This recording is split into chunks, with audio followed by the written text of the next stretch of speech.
पहले क्या है ना सर, ये एरिया में क्या है, जैसे सड़कें खराब थी और जैसे बीच बीच में नाले थे, तो क्या है ना ग्रामीणों को आने जाने में तकलीफ होती थी।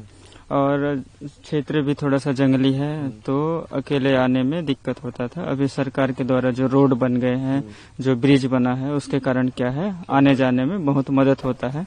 और सरकार की योजनाओं की तक भी ग्रामीणों की पहुंच हो रही है धीरे धीरे। पहले यहाँ किस तरह इसको माना जाता था, इस इलाके को? इस इलाके को सर पहले बहुत डेंजर माना जाता था, रेड जोन देखा जाता था, लेकिन अभी स्थिति बदल रहा है। तो सरकार का पूरा सपोर्ट यहाँ? जी, सरकार का सपोर्ट है और लोगों के जीवन में भी धीरे धीरे सरकारी योजनाओं के अंतर्गत बदलाव आ रहा है। पहले तो बहुत सलवा जुड़ुम चलता था, यहाँ देख रहे हो, बहुत मतलब रोड बहुत खराब थी, बहुत ज्यादा। यहाँ तो पूरा मेड़, बस मेड़ था। ये रोड तो अभी जो कैंप खुला है, जो कैंप खुला इधर, तब से रोड बन गया है। तो यहाँ के जो ग्रामीण है, इनको आने जाने में तकलीफ नहीं होती है। सुविधा मतलब सरकारी सुविधा कुछ हद तक पहुँच रहा है। पहले किस तरह इस इलाके को देखा जाता था? पहले जानते हुए इडमा का गांव है, नक्सली मतलब रेड जोन है, पूरा रेड जोन था। अभी जैसे नक्सली इडमा को मतलब धीरे धीरे खत्म करते जा रहे हैं नक्सलियों को, तो ये पुअर्ती थोड़ा ठीक है। अभी रेड जोन से हट गया है। सरकार का प्रशासन कितना सहयोग मिलता है? हाँ, अभी थोड़ा बहुत मतलब थोड़ा करके मिल ही रहा है इन लोगों को, तो आगे तक पूरा मिल जाएगा।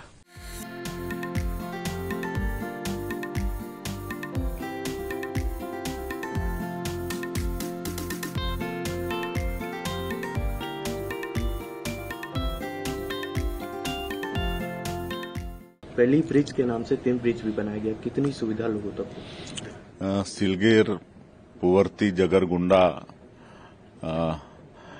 ये सब के बीच में जो नदी पड़ती थी, उसमें वेली पुल, लोहे का पुल बना है, जिससे लोगों को आने जाने में काफी सुविधा हो रही है और उसमें छोटी गाड़ियां भी पार हो रही हैं। तो इससे उस क्षेत्र में आवागमन काफी सुलभ हुआ है और ये 20 महीने में हम लोग सरकार में जो आए हैं, उसी का परिणाम है।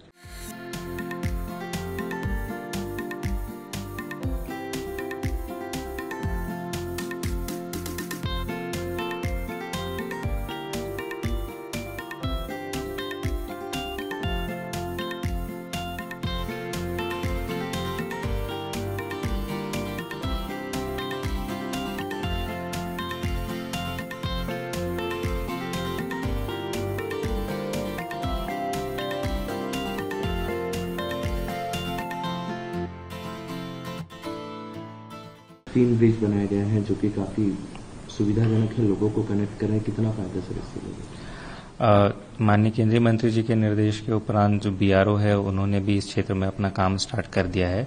जो वैली ब्रिज बनाए गए हैं वो बीआरओ के टेक्निकल एक्सपर्टीज है, उन्होंने इसे स्थापित किया है। ब्रिज को बनाने में काफी कम समय लगता है। उसका फायदा ये हुआ है कि जिन क्षेत्रों में हमारी बारिश में पहुंच कट जाती थी, वहां वो क्षेत्र भी आज की तारीख में 12 मासी हमारी कनेक्टिविटी रहे हैं। और निश्चित तौर पे इन ग्रामीण क्षेत्रों में, जैसा आपने बताया, पुवर्ती हो गया, सिलगेर हो गया, एलमागुंडा हो गया, इन सब गांव में पहले जो हमारे शिक्षक हो गए या फिर हमारे स्वास्थ्य कर्मचारी हो गए, अन्य विभागीय अमले जो पहुंच नहीं पाते थे बारिश के दौरान, वो भी आज की तारीख में वहां पहुंच सकते हैं। माननीय मुख्यमंत्री जी के मार्गदर्शन में और साथ में माननीय उप मुख्यमंत्री के नेतृत्व में जो पुअर्ती से सिलगेर के बीच हम लोगों ने 3 वैली ब्रिज बनाई। और वैली ब्रिज इसलिए क्योंकि वहां पे सिविल कंस्ट्रक्शन काम करना थोड़ा सा डिफिकल्ट था, तो वैली ब्रिज जो था आयरन का है, आयरन स्ट्रक्चर है जो जल्दी बन जाता है। तो उसके बनने के बाद से पुअर्ती गांव जो है सिलगेर से डायरेक्टली कनेक्ट हो गया और हर मौसम वो जो है आवागमन उस मार्ग में किया जा सकता है। सर, पुअर्ती और सिलगेर जो है वो कितने क्रिटिकल सिचुएशन और क्यों? पुअर्ती और सिलगेर जैसे आप जान रहे हैं कि मोस्ट क्रिटिकल एरियाज हैं, जहां पहले 20 साल पहले रोड हुआ करती थी, लेकिन अभी नहीं है। पुअर्ती में तो रोड ही नहीं था।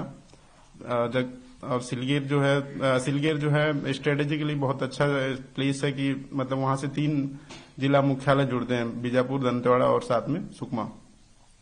तो सर, ये जो पुल बनाया गया है, ग्रामीणों को कितना फायदा हो रहा है सर इससे?